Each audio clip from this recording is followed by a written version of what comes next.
What's up, guys? Welcome into Packers Total Access. My name is Clayton. You can check us out on packernet.com. Find me on Twitter at Packers_access. Flying solo here on this glorious Sunday, March the 16th. Getting ready for just a little more draft talk. And obviously some news still coming out of free agency as people are trickling in and signing to teams. We've got a little bit more information on some of the contracts as well. But we're going to dive into a whole bunch of things geared around the Packers. Hopefully everybody's having an awesome morning. If you would, hit that like button on the way in. Jacob may be joining us here momentarily. We'll see. Tim's still recovering. We'll give Tim another day or two so he can get the feeling better. Obviously, there's a little bit of a snowstorm blowing through Green Bay today, and it's still chilly out there. So hopefully he's got his Snuggie on the couch, drinking a little coffee and watching the show that way. But good to see everybody in the chat. We got Mr. Jass in the house. We'll just leave it at that. So Turtles. AFAM says happy Austin 316 day. Same to you, sir. See what you did there. Joyce Martha, snow and more snow. I was looking at that earlier today in Green Bay, and they're in the upper Wisconsin area. Man, a lot of snow blowing through still. It's been pretty nice down here. We've got some tornadoes rolling through, so luckily we've dodged the majority of those storms. I'm going to cool off next week and then, of course, get right back up around, I don't know, it looked like it might reach 80 here in the next 5 or 6 days. So we'll see what happens down here. Aaron in the house, good to see you. But I'm just going to start calling you Aaron instead of 2-0 for this, man. I hate it, but that's what we'll do. Good morning to you, sir. Prince in the chat, good morning to you. Yeah, Prince says 3 inches of snow. I was doing yard work yesterday, right? So go home, old man River. You're winter, you're drunk, right? There's no doubt about that. Down here, it's been kind of the same, man. One second it'll be really hot, and the next second it'll be chilly. But that's it goes with the territory, right? Let's do this. Let's dive into a little news across Twitter real quick. Spotrac actually put this out. Kirk Cousins has now guaranteed himself $331.6 million earned on the field across 14 seasons. And if you think that sounds like a lot of money, it is. Tom Brady, over the course of 23 seasons, only earned $332 million. So, again, I put a tweet out just saying congratulations to the Minnesota Vikings contributing to this holy overpay. And as Andrew Brandt says, he will go down into the what is it he says? The Business of Sports Hall of Fame, I think is what he calls it, talking about the best contracts that probably weren't earned. So Kirk Cousins, man, $331 million he's made. And that's guaranteed, right? That's not, hey, he might have the contract suggested that, but he missed some game checks or what have you.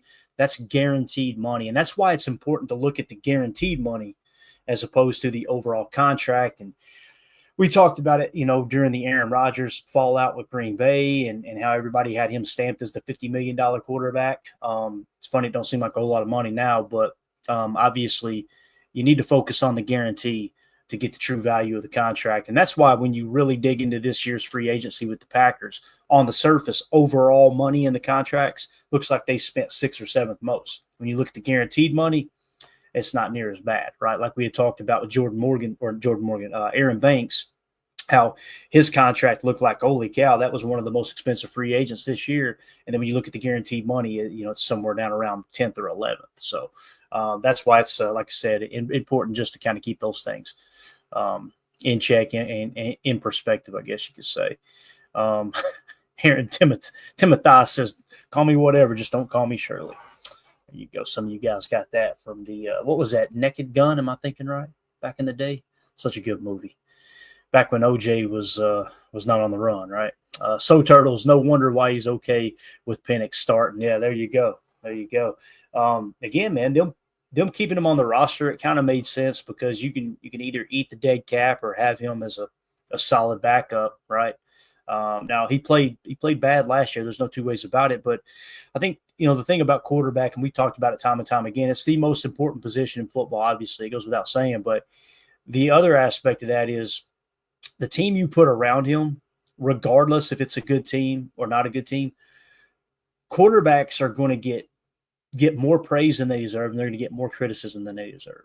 But that's the nature of the beast, man. That's why they get paid the most, and it is the most important position for sure. Yeah, as Joyce Martha says there, Andrew Brandt has Kirk in the Hall of Fame of earnings. There's no doubt. It should be Hall of Shame, right, for the amount of money that he's made without actually some would agree that he hasn't earned it. But and then, of course, 2-0 for this says Tom Brady used witchcraft on the field and Kirk used witchcraft in negotiations. And I'll tell you, man, you say witchcraft and look who pops in on the show here. What's up, Jacob? How you doing? Hey, buddy. How we doing? I was just sitting here poking a little fun at the Minnesota Vikings and the fact that they contributed to the fact that Kirk Cousins has now guaranteed himself $331.6 million over 14 seasons, while Tom Brady only earned $332 over 23 seasons. So pretty wild. He's sitting down there on the bench in Atlanta just cashing the checks. Man, yeah, that guy got paid, dude. Holy moly. Yeah. And now, is there still talks that he's going to be going to another team, or have they solidified him as just being a sit and start or a backup there, getting paid absolute bank? I wouldn't rule out anything at this point, but I think right now it seems like he's going to be sitting on the bench and making that money. And, of course, I don't know, man. As a team, you got to be looking up. If Penix struggles, people in that locker room, especially people on a one-year deal, and they're kind of like, hey, look, I'm playing for my football life here. And if this rookie starts struggling, why are we paying that quarterback all that money to sit on the bench? It just, I don't know, it opens a window for controversy. You know what I'm saying? So I think right now the plan is he's going to stay on the roster. But like I said, man, never say never, but never, right? I mean, I just imagine a fan base like Atlanta. I mean, shoot, there was 10% of the Packers fan base. It's like, put Malik Willis in. You know what I mean? Imagine if you got a guy like Kirk Cousins on the bench making like 60 mil. It's like, all right. Yeah. No, I'm with you, man. I'm with you. It's one of those things in sports that the most popular player on the team is the backup quarterback always. You know, it's just the way it goes for sure. Prince says trade market for Cousins low until Rodgers and Wilson land somewhere. That's a good point too, Prince. Like there could be an injury occur, right? There could be an injury occur in training camp that a team that might be a contender, and I don't want to start naming them off, but you know, just takes one or two teams to go, crap, we're a quarterback away. What if Kirk Cousins could patch this together? I mean, think about the top contenders. Like you got the Eagles, right? Obviously, they just won the Super Bowl. You got the Chiefs. They're always in the hunt. Trying to think of who. Ravens, Bills. That's another one. Right, yeah, Bills. Like, God forbid one of their starting quarterbacks go down. You'd like to think, okay, well, that's the end of their season. But you never know, man. They might pull the trigger. Restructure a couple contracts, kick some cap down the road, and bring in a Kirk Cousins to try to win it. I don't think that's the answer. I don't want to misconstrue what my thoughts are on Kirk Cousins. I think his best football is probably behind him, and he was a solid quarterback for a long time. There's no doubt, but that's the perfect example of how someone who got franchised multiple times in Washington and then took that and leveraged it. Like, yeah, okay, I'll play under 1 year. Next year, I'm due up for more guaranteed money. That's how that happens, as opposed to accepting a long-term contract and obviously less guaranteed money, a little more security, that type of thing. But, yeah, it's interesting for sure. I want to give a shout-out to Greg S. He sent me a direct message here on the Patreon group. He said, hey, Clayton, I was thinking it would be cool to ask people who are going to the draft to share their pictures/experiences on Patreon or tag the show on socials. It might bump up your channel's interaction and let the rest of us get to experience what it's like there. I want to say this, Greg. I could care less about bumping the social channels up for that. I think that's a great idea. There's going to be some people that aren't going to be able to make it to Green Bay for the draft, and I hate it for them. Let's all do everything we can that's hearing my voice, whether you're on the podcast, you're on the live stream here on YouTube, X, or Rumble. And let's make sure we share that experience. You could tag me and I can retweet it out. That way everybody they can just follow the social, and let's definitely light up the Patreon group with all of our experience as well. I think it's going to be great. And I've had several people reach out, hey, what's the plan? What are we doing? What we're probably going to do, the goal is to still do a live stream because, you know, the majority of our listeners, our viewers are not going to be at the draft, right? I think it kind of goes without saying. So I would hate to just cut them out of the experience altogether where we would normally do a draft show, right? So my personal plan here, and this doesn't apply to Jacob or anyone else, you guys can do what you want to do. You're welcome to join just like we normally do. But I'm going to be at the draft on Thursday early, just taking in the experience.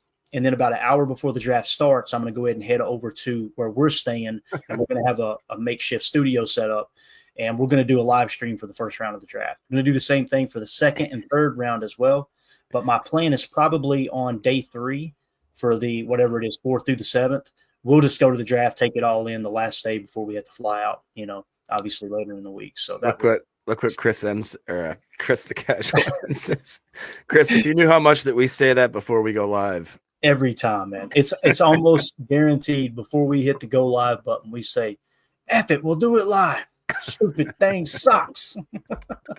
So hey, look, if you guys don't know what that is, just go Google or YouTube. Probably YouTube, it gets you there quicker. If you YouTube, who was it? Who was Bill that? O'Reilly, wasn't it? Yeah, Bill O'Reilly.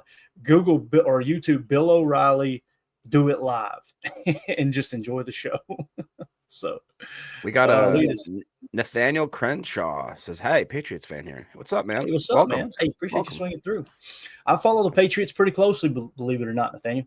I respect everything that organization has done in creating that dynasty, and I know there's a lot of optimism in Patriots land right now with your boy Vrabel back in town. I think that was a good hire. I really do. I didn't care much for the Gerard Mayo hire. I don't want to make this controversial. You may love Belichick, you may hate Belichick, you might like him and think it was his time up, but I love listening to God, what's the podcast? Patriots Unfiltered, if that's what it's still called. They do an excellent job with their podcast service and covering the team, and you get to you get to know, what is it, Paul Perillo? Oh my God, what a nut. He's like the crazy uncle, right? The crazy uncle at every Thanksgiving that you just know he's going to say something off cuff, and he's just a get off my lawn guy. I love his orneriness. I grew up around a half a dozen guys like that as a kid that were just always pissed off at the world. Jacob, you always see him smoking a cigarette going, just, miserable at all times. But yeah, he says, I'm excited to see my Patriots future with Drake May. Hey, I think Drake May look good. I do. I think you guys have got a solid quarterback, and he's only going to get better if he's, obviously brung along the right way. And man, you got a lot of pieces you put in place this year, right? And this free agency, and you got a lot of draft capital, so it's going to be a lot of fun to see what they do, man, for sure. I think there's a lot of parallels, Jacob, to the Patriots and the Packers, in my opinion. Fan base is one of the most passionate, obviously, and the cold weather up there, they play outdoors like grown ass men. I appreciate and respect that, as opposed to these other teams that they want to go inside now. So yeah, welcome. Appreciate you dropping through on the stream, man. That's awesome. So, yeah, Greg, we'll do that, though, man. Just so you know, we will make sure that the people who didn't make it to the draft, we're going to give you guys all kinds of pictures, videos. It's going to be a good time. But, yeah, we will definitely be meeting up there and getting group pictures and all that good stuff, too. So it'll be fun. I'll tell you, somebody we didn't waste money on, Jacob, is our boy McManus. And I want to give a shout-out to one of the fellow followers here at PFHOF Ambassador. It's a Pro Football Hall of Fame ambassador. He tags me in several tweets anytime Green Bay talk comes up. And he said Brandon McManus, Packers kicker, has made 95.2% of his field goal attempts for the Packers. The only Packer to have a career field goal percentage of over 90% with a minimum of 10 field goal attempts per Pro Football Reference. And, of course, he did all the good hashtags, Go Pack, Go Green Bay, all that good stuff. So he is the only kicker in Packers history, Jacob, to hit over 90% of his field goals. And, like I said in the tweet here, I'm not expecting Brandon McManus to continue at this rate, but if he finishes 85% plus on field goals, it's money well spent. You know what I'm saying? I think some fans expect him to hit every single kick. It's amazing how when we were talking about bringing him back, there was a multitude of fans on Twitter that were going, yeah, but he missed that kick in the playoffs. It's like, hey, shut up. What are we talking about? What are we doing? You know what's crazier? Yeah, sorry. You know what's crazier is that when we were having this kind of I wouldn't say it was an argument, but we were going back and forth about, like, well, who are we going to sign? Like, there's no kickers out there that are hitting 90% of their kicks. It's just not a thing. And that was when we were talking about free agency, and right. McManus was still tied up in that stupid crap that he was. And then lo and behold, look, we signed him. Everybody kind of scratched their head like, who's this guy? And then talk about a dude that probably had a chip on his shoulder. They wanted to prove that he's worth it, that he wants to be in this league, that he deserves to be in this league. I mean, between him and our Irish boy booting that ball, I mean, I love our kickers, man. And I don't ever – it's not usually a highlight of any team where it's like, you should see our kickers. It's like – but I'm telling you, man, I got a lot of faith in both of these guys for different reasons. McManus, like you said, just been as reliable as all can be. And then why can't I remember our punter's name? What am I trying to say here? Daniel Whelan. Daniel Whelan, thank you. I do the same thing, man. I'll get to talking and ranting and rambling, and next thing I'm like, I can't. Who's our quarterback again? Like I just completely freeze. He's got the sweetest mother, big time fan of his. Obviously, it's just like all of a sudden, we've talked about how a lot of fans go against Rich being the special teams guy, but look at obviously he doesn't have a lot probably to do with signing certain players, but once you do sign him and you get him there, I mean, could you ask for anything better than McManus and our Irishmen over there? I mean, it seems like it solidified that position quite well. And the big thing, I remember laughing when they signed Whelan and he has such a high RAS, because when you think of an RAS score, you immediately think of, okay, how fast is a guy? How strong is a guy? How quick is a guy, right? I don't necessarily think of the measurables when I think of RAS. So when he had an RAS of over 9, I'd have laughed like, hey, there you go. We got us an athlete. But then when you see him with that, however tall he is, 6'4", 6'5" frame, when a high snap comes and him being able to handle it, and also having the wingspan and the athletic ability, it sounds silly, but the athletic ability to handle a bad snap. One thing that has not got enough praise is how Daniel Whelan has taken care of the kicking problem that we had. Like he makes the kicker better, in my opinion, the way he handles the snaps. And then obviously as a long snapper, if you're Matt Orzik, you got to feel really good. It's going to sound bad when you bend over and look between your legs and see Daniel Whelan back there, because it's going to be really, really hard to snap it over his head. You know what I'm saying? He seems to handle it really well. So I think it's huge. I think for the longest time we can't believe we just said it on there. We really, really wanted the special teams to just kind of be stable from the kicking standpoint, the punting standpoint. Just don't get a kick block. You know what I mean? That type of thing. Just snap the ball accurately. We've got that now. And I think that for the people that want to run Rich Bisaccia through the mud, you got to give him praise for fixing that, because it has gotten better. There's no doubt. So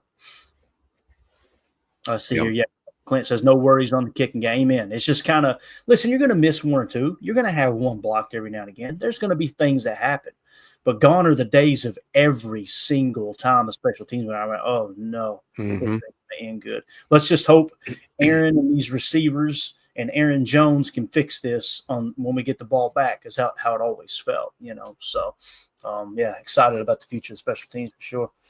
It was this time last year, Jacob, that we made this big signing, and I just searched Xavier McKinney on my Twitter feed just to try to remember, okay, how did I feel about this? What did we put out, right? And I got to be careful with some of this, so we'll just cover this up. I showed 2 plays as I went back and watched the tape when we signed Xavier McKinney last year. I said, Xavier McKinney, 2 defensive snaps in 30 seconds, 2 interceptions. And I can't remember who they were playing. Again, I got to keep that off the screen because the AI will grab it like we're trying to show a live game and we'll get flagged. But first play, he was playing single high safety, and the second play was in man coverage, jumping the smoke route, both in the middle 8. You're talking about a guy that just can take over a game, and you see that when we signed him, you're going, man, he did this for the Giants. Will he do it for us? Bang. Look at what happened. He was second in the league in interceptions, if I remember correctly. So excited that Xavier McKinney's a Packer, and it's cool looking back at some of these tweets on how we felt last year. You know what I'm saying? Yeah. Can you imagine, though, being the Giants front office and having to go back and explain, yeah, we let Xavier walk, and yeah, we let Saquon go, and he went to our arch rival, and yeah, they won the Super Bowl basically specifically because we let him go and he bolstered that backfield there in Philly. But can I have more money? It's like, no, dude, you are the worst. I can't believe. And they let Danny Dimes go. What if Danny Dimes goes to where did he get signed at? Was it the Saints or something like that? Like, what if he goes somewhere? The Colts, right? The Colts, that's right. When he's going to go compete against Richardson, which I don't understand how Richardson's an NFL quarterback. So I'm pretty sure Danny Dimes is going to go in there and actually become a starter. What if he leads that team to success? You got Saquon over in the Eagles, and then obviously you have X just absolutely making our defense one of the best that we've had in a long time. Can you imagine just being that guy? Wasn't that the same guy that, if I'm not mistaken, was in the draft? And he's like, hey, son, who should I draft? Like, publicly? Yes. Literally just – Jaden Daniels. What the hell are you doing, dude? Right. It's like that cracks me up, man, that a kid can call out a better draft choice than than a GM, right? But Yeah. the Giants are the Giants, and it's crazy because for the longest time, way back in the day, they were that team that was kind of the standard in the NFL. Many people don't know that, but back when Lombardi was the offensive coordinator and Tom Landry was the defensive coordinator, and they were just dominating the National Football League. And then it's just like, I don't know, man. They had their run. Don't get me wrong. In the early 2010s, they almost put a damn dynasty together. But you run Tom Coughlin out of town, and next thing you know, you haven't recovered. It just I don't get it. I don't understand why they make the decisions that they make, for sure. I always forget. Didn't Eli win a bowl? Super Bowl? Yeah. He won 2. Yeah, that was the 2? Yeah, I'm pretty sure he won 2. Yeah. I mean, I remember the one, the helmet catch, right? Like the craziest. Yeah. And man. people will look at that and go, well, he got bailed out by Tyree. Are we going to forget the fact that he had guys draped all over him and he's literally shrugging them off and making the throw? Like, yeah, you guys correct me if I'm wrong. I'm pretty sure Eli won 2, right? Yeah, he has more Super Bowls than Aaron Rodgers. He beat Brady twice. Holy cow. So, yeah, it's everything's a blur when you get to my age, man. Yeah, yeah. But I did put this up as well. We could probably show that one if we want to, but that was just we better not. It'll get flagged for coaches.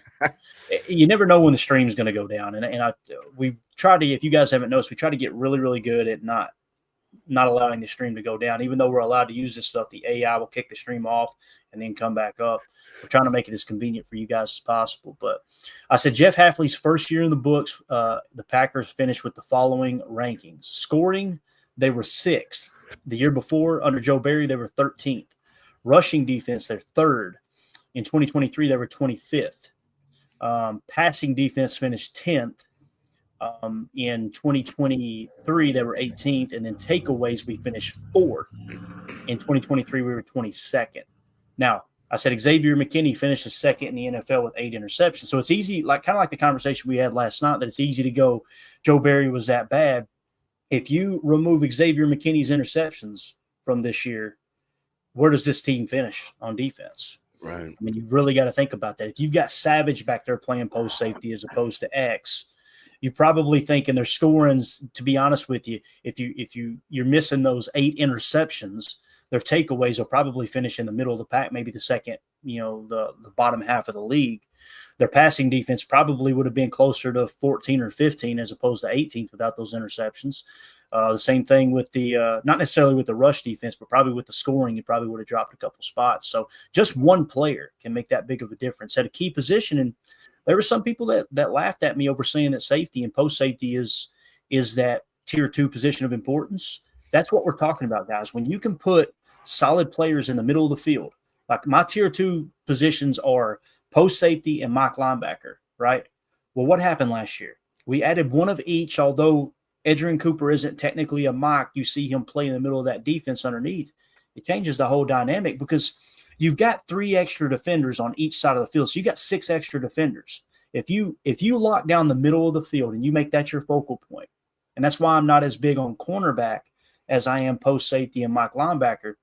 If you lock down the middle of the field, what ends up happening is you've now got the offense has got to attack the outside out of the hashes. Well, in my opinion, you've got 3 extra defenders on both sides of the field. That's called the out of bounds line.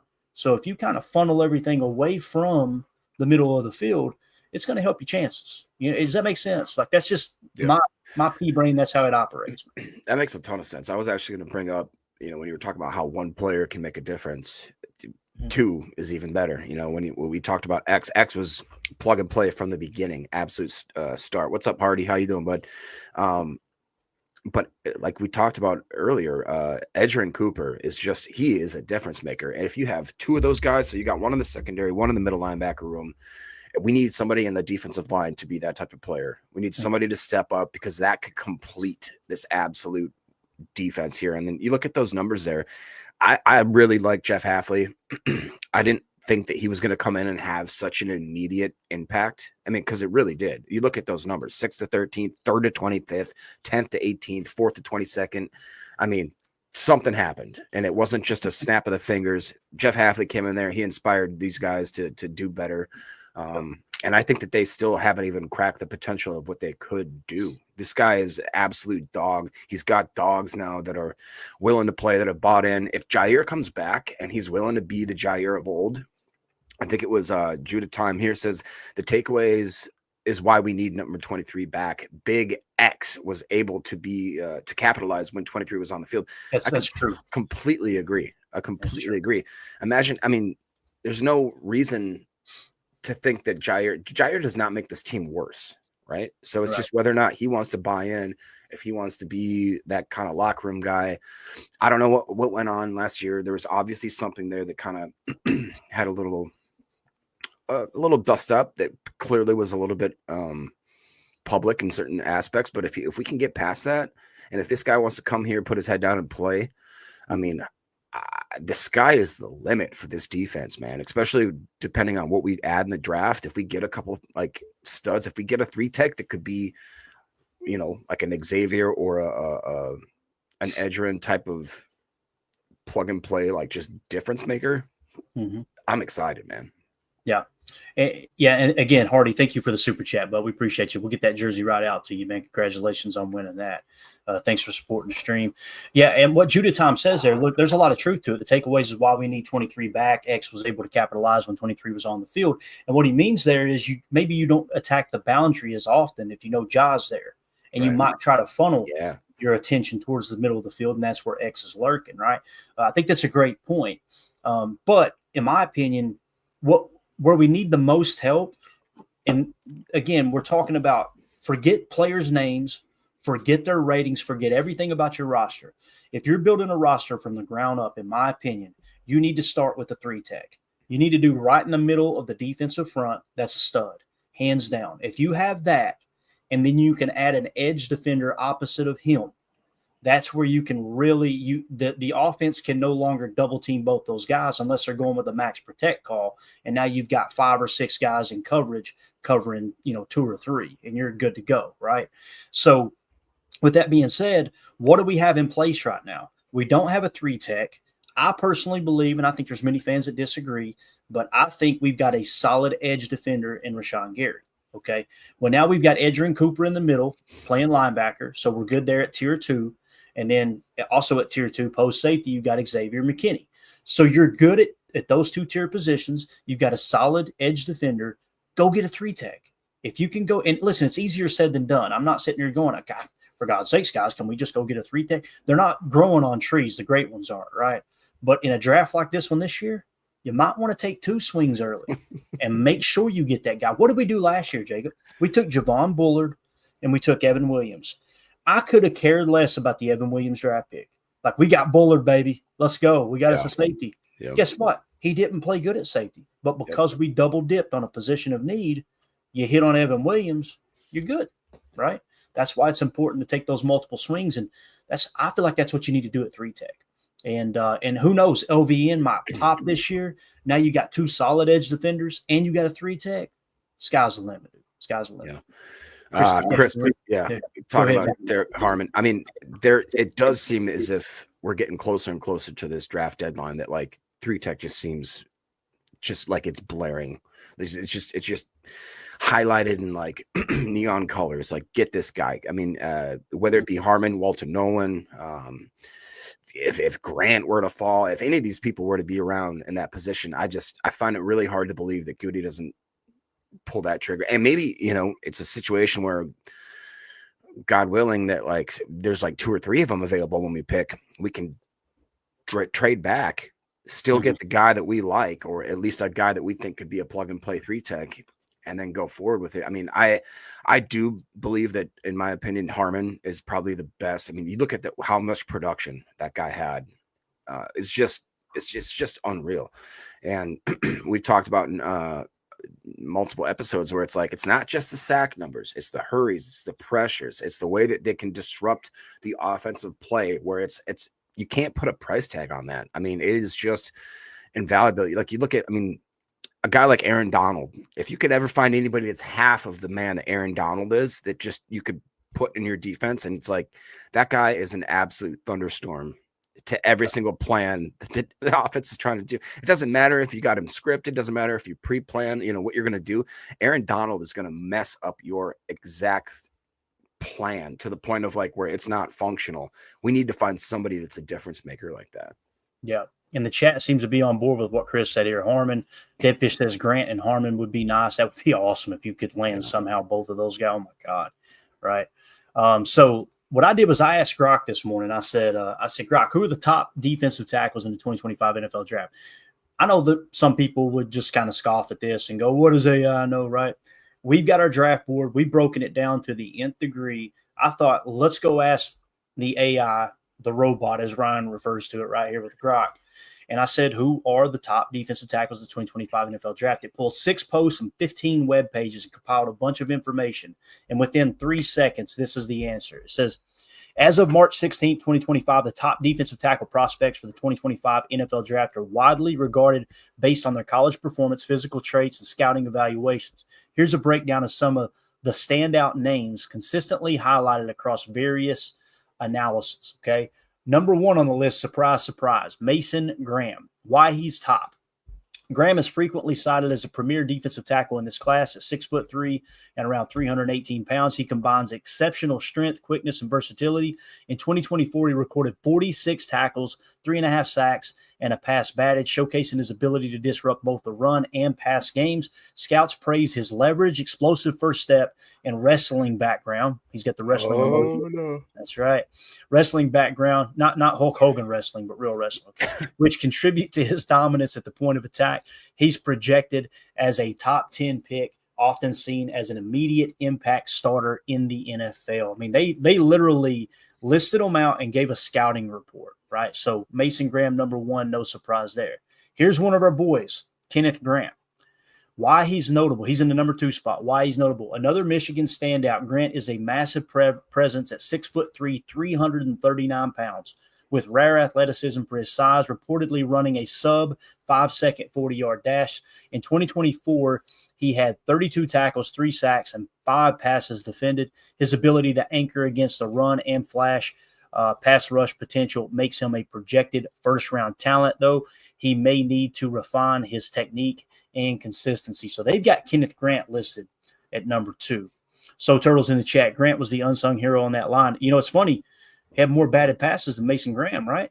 And am I thinking about Mason Graham was Michigan too? Yeah. So that's interesting, man. So they've got Kenneth Grant listed at 2. In the top 2 here, how do you feel about those? Is that where you've got them too, Mason Graham and Kenneth Grant, Jacob? Or do you see someone else that you like a little bit better? No, I think that's fair there. But it is one of those situations where I believe it was Texas where they had the 2 big boys. Wasn't it the guy that went to the Titans?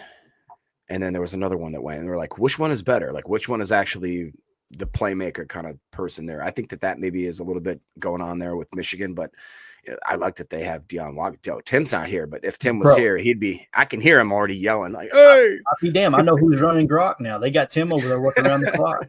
Because number 3, again, and this lines up with our board so far, okay? So Mason Graham is the 4th best prospect on our board. We've got the wrestling emoji, just like they mentioned there. He is he's the best defensive tackle in this draft, according to our board. You got to drop all the way down to 16 to find the next one, and that is Kenneth Grant, right? There, Prince, that's a great comparison between these 2, Murphy and Sweat from Texas last year, right? And who ended up being better? It was Sweat. Right? Yeah. So there you go. At least so far, it's early, right? That could change. So again, we agree with Grok. Our board agrees with Grok up to this point. This is where we part ways. They say Deion Walker is the next best defensive tackle. Now, listen, guys, if you go back to last year when the college football season wrapped up, this would have been accurate. Like Deion Walker was listed as a top 10 prospect. Like this is the dude, right? It says why he stands out. It's easy to stand out when you're 6'6", 348 pounds. Walker is a physical unicorn. Ooh, Jacob, unicorns, don't you? With impressive agility for his size. In 2024, he led all Division I defensive tackles with 45 quarterback pressures and added 7.5 sacks. His versatility to play multiple spots along the line and handle double teams makes him a high upside prospect, likely a first-round pick despite occasional stamina concerns. Now, we've got him significantly lower. Let's go through now, and I'm going to explain why he's so low on our board now, as he started off very, very strong. Where are you at, Deion Walker? Is he really that low now? Holy cow. Let me see here. Deion Walker.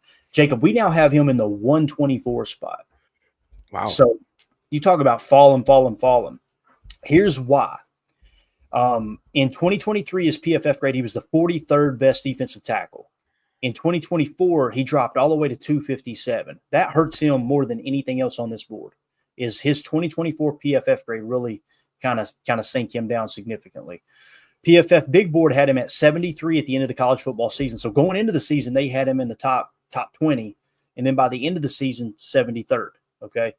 Consensus Big Board had him in the top 10 going into the season. He ended up being 50th at the end of the season. 33rd team had him 109th on their Big Board, and Dane Brugler had him 76. So that's why if you remove the 2024 PFF grade, he's probably going to land somewhere in the 70s for me. So somewhere between 70 to 124.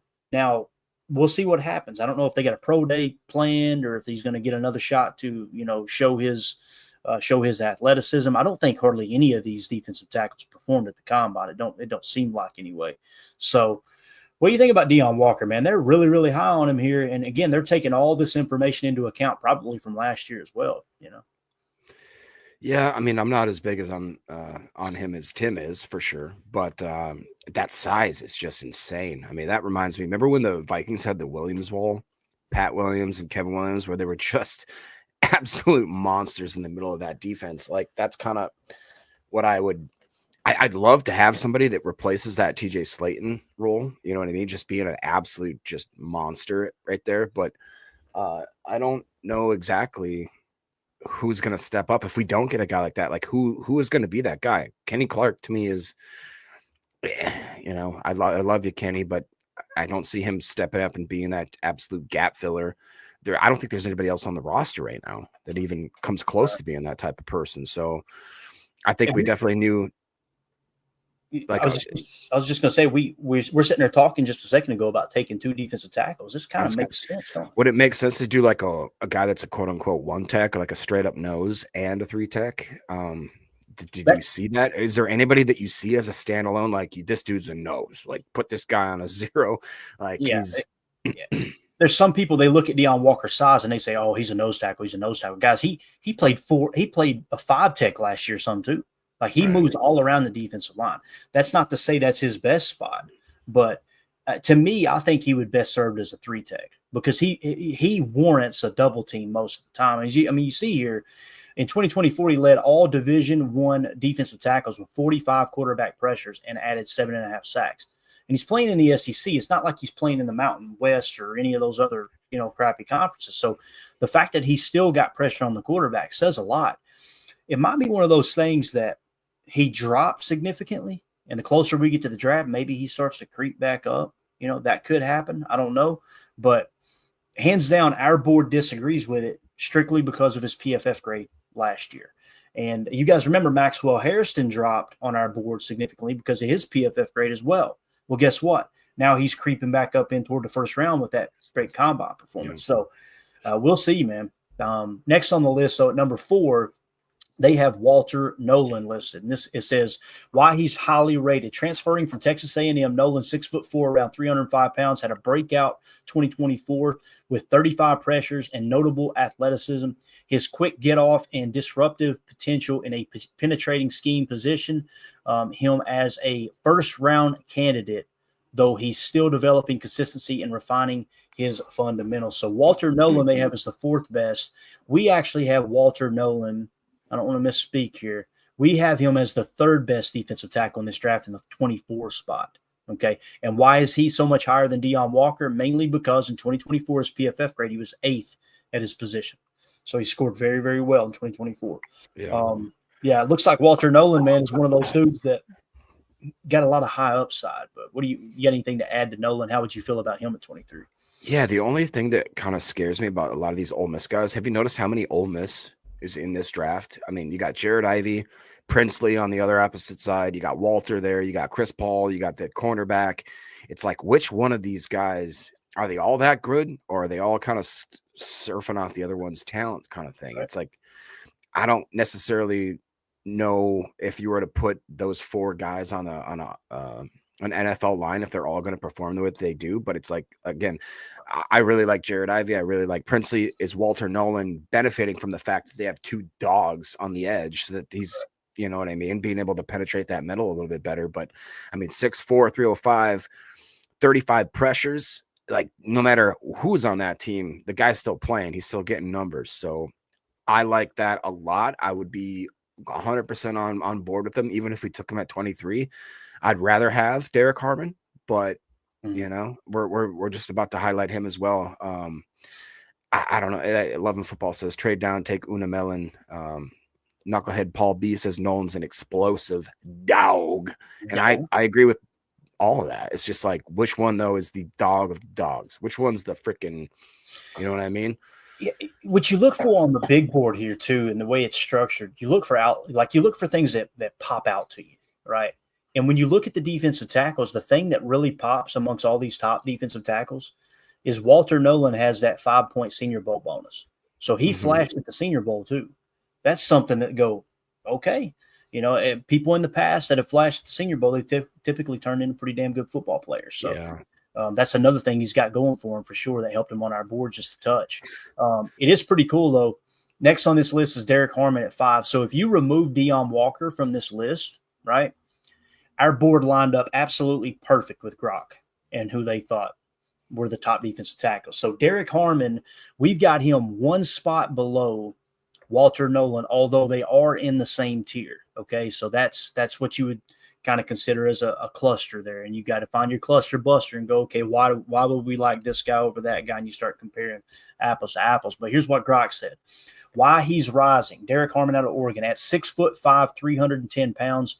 Harmon's 2024 season, 42 tackles, 5 sacks, 2 forced fumbles, showcased his blend of size, strength, and pass rush ability. After transferring from Michigan State, he's climbed into late round or early second round projections valued for his versatility across the line. So they're talking about how he can move around across the defensive line there. Derek Harmon, again, we've got him in the 25 spot with a 27.7 grade. Walter Nolan at a 26.9, just above him. So this literally matched up perfect with the exception of Deion Walker. What do you think about Derek Harmon, man? I mean, I'm completely on board with Derek Harmon. That's kind of been my guy. It just seems like the way that the draft has been projected, the way that the mock drafts go, it's like that guy just seems to be hovering around that 23 spot. If Goody is looking to make a difference maker on that defensive line and he doesn't have to trade up, I feel like that's just a slotted in kind of gimme pick right there at 23. I'd be completely on board with it. Totally happy with it.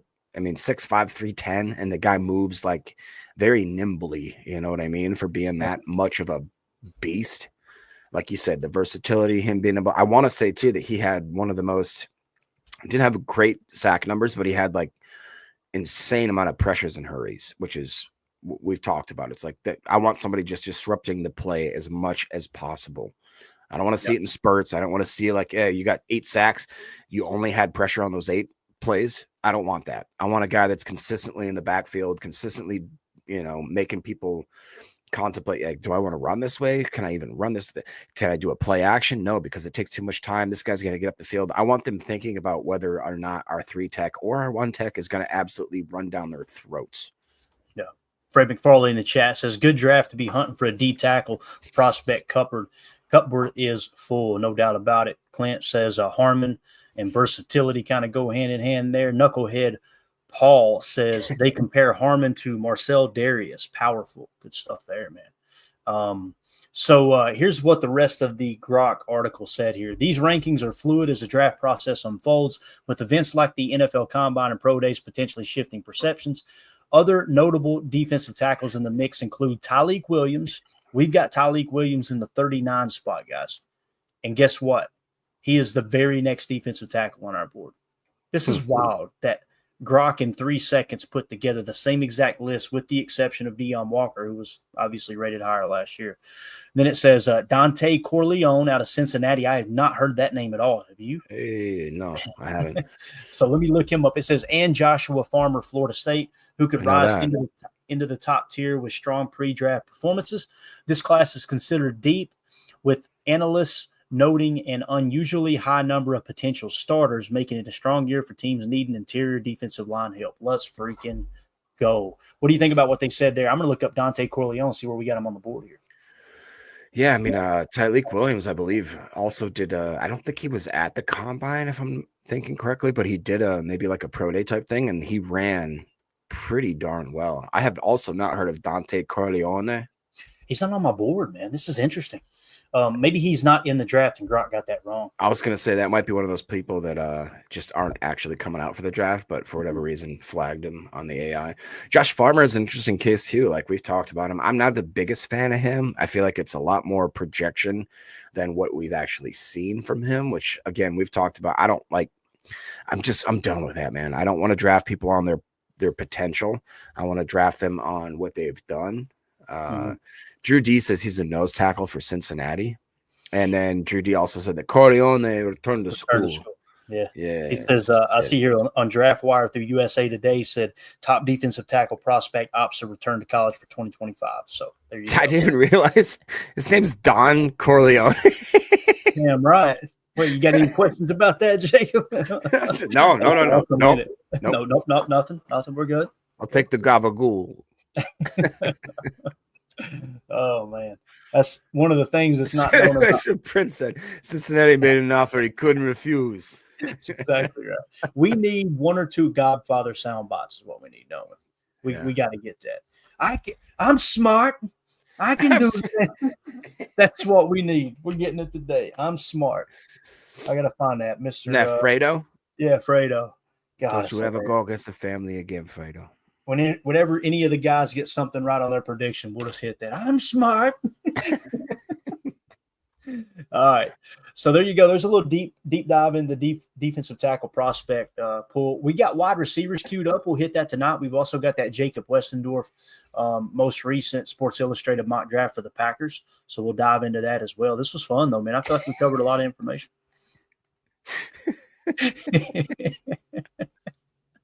If the side salad is on top, I send it back. Hey, man, that's an all-time classic, The Godfather. Seriously, like I know we're in here poking fun and joking and everything, and it's loosely built off the Gambino family. You know, obviously it's a fake story, but man, just the story itself and the camaraderie that they kind of build within the movie. And then, you know, obviously you get the dark side of the mob as well. It's just perfectly done. J. Cole said, what about Goodfellas? I'm not as big on Goodfellas, but I think I'm the only person on the face of the earth that didn't like Goodfellas. I just thought it was too, God. Yeah, I thought it was too over the top, too just what I liked about the Godfather. What about Casino? You like Casino? I haven't seen Casino. What? Everybody said see, I'm not into the Vegas mob, bro.